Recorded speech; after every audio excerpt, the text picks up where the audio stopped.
Hello, I'm Henry DiGiacomo, the Chief Executive Officer of the Cape Cod and Islands Association of Realtors and Multiple Listing Service, and this is your video update of new topics. Today's topic is your duty as a Massachusetts real estate broker or salesperson. All licensees have an obligation to renew their license every 2 years on your birthday. So if you're not familiar when your license expires, please look at your real estate license, which should be posted on your wall in your office, and make sure that you comply with the law and take all 12 hours within that's required within that 2-year license period. The Board of Registration does do random testing, and so that you need to have copies of all your certificates in a folder. So the first helpful tip is, if you're a real estate licensee, make sure that you comply with the 12 hours before your license expires. Preferably, maybe a good rule is to, so for example, my license expires in April of 2014, so I have all 12 hours done by April of 2013, a year ahead. That way we're not pushing off to the last minute. That's one idea.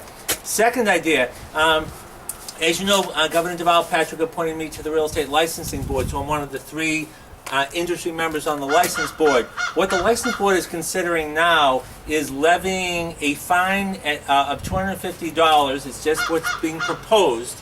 Levying a fine of $250 and a 2-week suspension of your license if you don't have your active license on file, which is required by law, with the Board of Registration of Real Estate Brokers. So the big distinction here, and the helpful tip is, do you have your company address as your official address or your home address?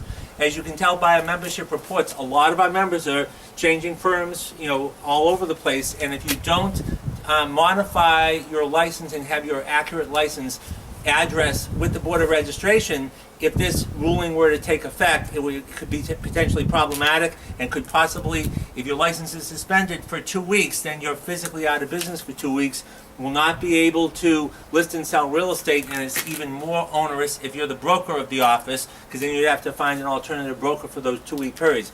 Again, I'd like to underscore that has not been adopted yet, but the Board of Registration of Real Estate Brokers is considering that, and so I wanted to give you that as a also member benefit opportunity. Third thing, these next 2 points are relevant to brokers. In addition to your real estate license, brokers of firms need to have a corporate license, and that corporate license also must be filed with the Board of Registration of Real Estate Brokers.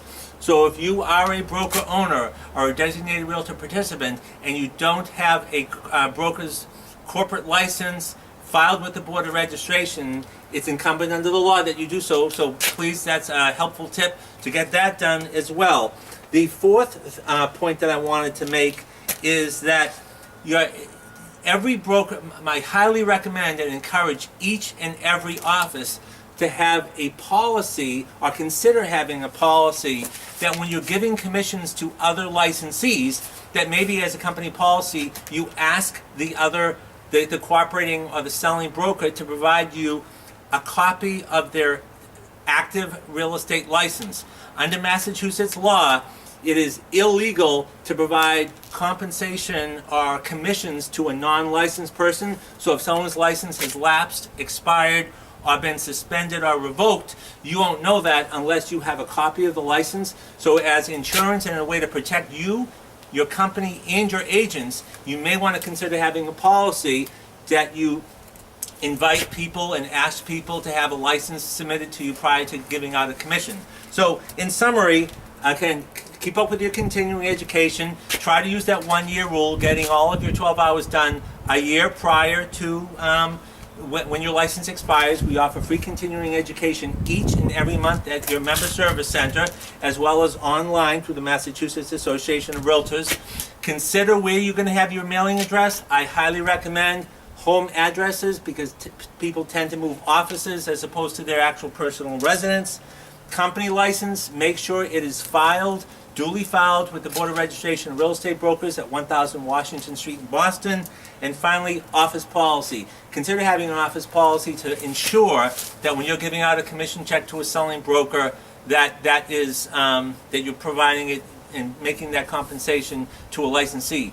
That is your update. Thank you so much for the opportunity, and list and sell property and enjoy a very robust spring market. Thank you.